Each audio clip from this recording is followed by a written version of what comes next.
Животот покрај реката Пена во тетовската населба Деребој заврши трагично за 6-годишно машко дете. Детската игра во дворот од семејната куќа го одвлекла до работ од реката. Се лизнало и паднало, а брзата река го повлекла неговото мало тело.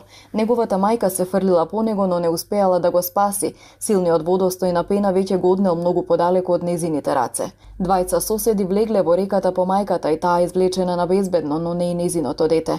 Цели 4 часа детското тело го бараа 6 пожарникари, полицијата и спасувачки екипи. Денеска тим за брз одговор од подрачното деление за заштита и спасување Тетово, заедно со пожарникарите од ТПП Тетово и припадници на тетовската полиција беа ангажирани за пронаоѓање на 6-годишно дете, кое според сознанијата паднало во реката Пена. Потрагата се расширила долж брегот на сите околни места. Пронајдено е во 17 часот. Детето е извадено, но без знаци за живот. Полицијата се уште врши увид и ги бара причините за оваа трагедија, а телото на детето е дадено на обдукција.